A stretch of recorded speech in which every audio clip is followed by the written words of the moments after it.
आज आपण भेटणार आहोत श्रीमती दीपालीताई दीपक जाधव यांना। त्या एक कार्यकर्त्या असून सामाजिक क्षेत्रात उल्लेखनीय काम करीत आहेत। फॅमिली काउन्सिलिंग, अनाथ मुलांचे संगोपन तसेच डोमेस्टिक व्हायलन्सच्या पीडित महिलांना आधार देणे या त्यांच्या कार्याचा महत्त्वाचा भाग आहे। चला तर मग ऐकूया त्यांच्या कार्याची प्रेरणादायी गाथा। नमस्कार, माझं नाव दीपालीताई दीपक जाधव। मी दीप प्रज्वलित महिला विकास मंडळाची अध्यक्षा व संचालिका म्हणून कार्यरत आहे।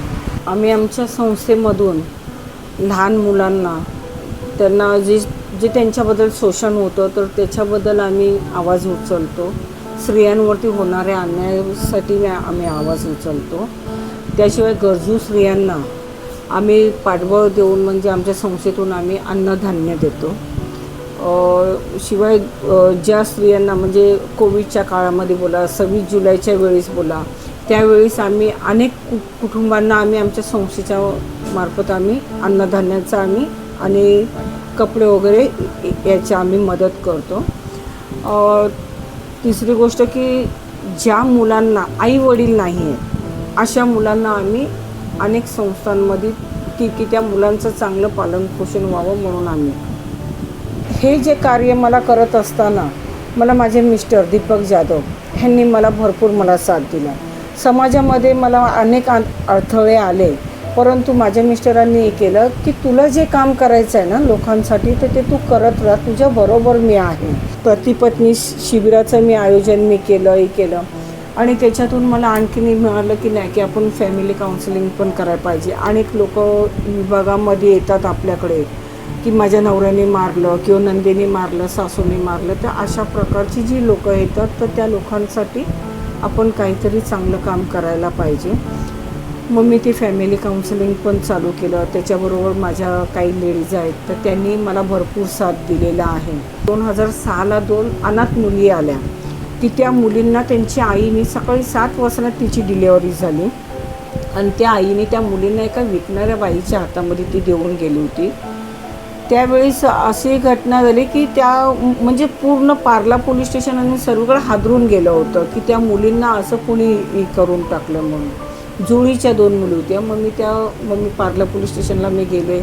नंतर मग मी त्या आईला शोधून काढलं आणि त्या मुलींना आपल्या ताब्यात घेतलं आणि 2 आई वडील त्या मुलींना मी चांगले बघून दिले। आज त्या मुली चांगले शिक्षण घेऊन आज त्या नोकरीला लागलेल्या आहेत। माझ्या मते आज जे समाजामध्ये चाललेलं आहे ते स्त्रियांनी कुठेतरी आपण स्त्रियाही त्याला जबाबदार आहेत, कारण की आपण अत्याचार सहन करतो। स्त्रियांनी या अत्याचाराला बळी पडू नये आणि प्रत्येक स्त्रीने स्वावलंबी हे बनलंच पाहिजे आणि समाजामध्ये स्वतः ताटमानेने जगलं पाहिजे। कारण आपल्याला आपल्या भारतीय संविधानाने खूप चांगले आपल्याला ही दिलेली आहे की आपण काहीही करू शकतो। आपण घर बसल्या आपण आपला कोणताही व्यवसाय करू शकतो काही। आणि माझ्या प्रत्येक स्त्रियांना एकच ही आहे की तुम्ही स्वतः स्वावलंबी बना। जे होणारे अन्याय अत्याचार आहेत तर ते तुम्ही थांबवा आणि एकीमेकीला सहकार्य करा। एकीमेकीला जर का तुम्ही सहकार्य केलात तरच हा समाज बदलू शकतो आणि आपला देश बदलू शकतो। मी आजच्या याच्यामध्ये स्त्रिया आणि मुलं ह्यांना मी एकच सजेस्ट करू इच्छिते की त्यांनी मोबाईलमुळे लोकांचे एकमेकाशी म्हणजे सोशल मीडियावरती जे कॉन्टॅक्ट होतात आहेत त्याच्यामुळे बऱ्याचशा मुली लग्न झालेल्या स्त्रियासुद्धा फसतात आहेत। त्या मुलांचं काहीही त्यांना माहिती नसतं, काही त्यांच्याकडेही नसतो तरीसुद्धा त्या मुलांना फसवत आहेत आणि आपलं आयुष्य खराब करतात आहेत।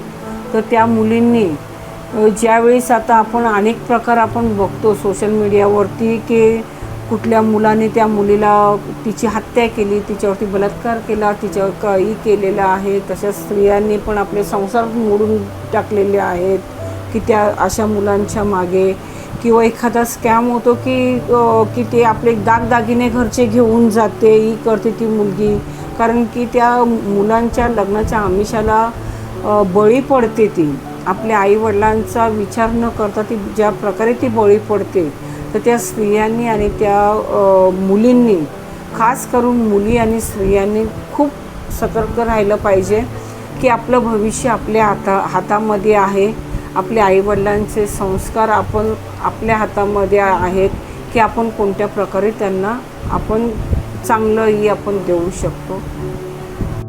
मी आमच्या मुंबई शहरातल्या काही स्त्रिया आहेत, पुरुष आहेत, महाराष्ट्रभरातल्या अनेक लोकांच्या केसेस येतात. पण तुम्ही त्यांना एक करू इच्छिते की त्यांनी प्रत्येक वेळेस कुठे ना कुठे काहीतरी घटना घडते, पण ती बघायची भूमिका घेऊ नये.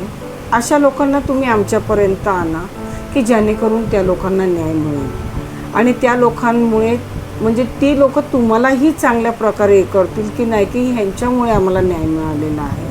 आणि आपण आमच्या संस्थेशी आपण नेहमी जवळ एक साधा, कारण की आपण सतत लोकांना न्याय देऊन आपण या महाराष्ट्राचं आणि या भारताचं एक चित्र आपण एक वेगळंच आपण हे करू शकतो की लोकांना आपण सांगू शकतो की आमचा भारत आणि आमची जी मुंबई आहे तर ती फक्त बघण्याची भूमिका घेत नाही, तर ती लोकांना सहकार्य करण्याची आणि लोकांना न्याय देण्याची सुद्धा ती भूमिका घेतात.